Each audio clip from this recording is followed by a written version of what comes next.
Hello, my name is Joe Guenthner. I'm a professor of agricultural economics at the University of Idaho, and I specialize in the economics of the potato industry.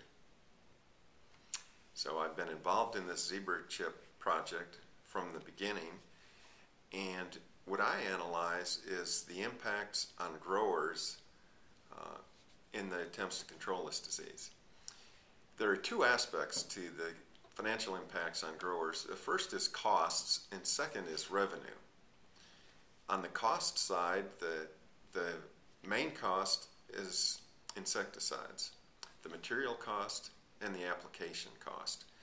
And what we've seen from 4 years of data, 4 growing seasons in Texas, Kansas, and Nebraska, is an average about $300 per acre spent on insecticides. Now that's varied over a wide range, about that average of $300, from $50 per acre to $600 per acre. So it's indeed an expensive pest to control.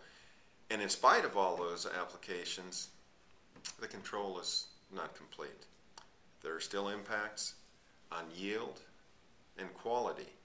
And quality is probably the first aspect of Zebra Chip that caught the attention of people, because the observation was a discoloration when the tuber was sliced and fried. It looked like zebra stripes. So the two biggest the two companies that sell the most amount of potato products in the U.S. are McDonald's and Frito-Lay. So starting in the chip industry, Frito-Lay saw these zebra stripes in their chips, and the biggest distributor of potato chips in the food service industry is Subway. So when you go get a sandwich at Subway, customers want to have potato chips without stripes in them. And at first it was concentrated in the chip industry, but the problem has spread to the Pacific Northwest, where frozen potato processing dominates. The business that sells the most frozen potato products is McDonald's. And they take pride in that product. They call them Mac fries, and they have a consistent quality and color. They're light colored and there are no stripes. But if Zebra Chip infected potatoes are made into French fries, there are indeed stripes. It's not acceptable to McDonald's customers, so it goes all the way back to the grower. Those potatoes can be rejected or a price discount, and they're blended into the processing line. So the quality aspect is, at the grower level, either they get a lower price or their potatoes are rejected. The chip processors or the frozen fry processors simply won't take them, and they have to sell them for livestock feeds or dump them and dispose of them some other way. So that's the quality aspect. Another revenue related aspect is yield. So even if in years when quality isn't a serious problem, the psyllid activity can cause reduced yields. So that's a double hit on revenue. Coupled with the cost increase, it's a tough deal economically for growers. Added to that is a risk aspect. Growers face two types of business risk regarding control of Zebra Chip. One is that they would over-apply insecticides, and that would be an expense incurred when it wasn't needed. But the risk aspect of that is the uncertainty. They don't know if they should have, in retrospect, applied chemicals until after the fact. So they've been leaning towards applying when maybe they didn't need to. The other risk is under-applying, not applying insecticides when they are indeed needed. So growers make these decisions during the growing season and either directly or subconsciously think about this risk situation. Another thing I'd like to talk about is where potatoes are grown. In 2011, we saw spread of the Zebra Chip problem to the Pacific Northwest of the U.S., where more than half the potatoes on the continent are grown.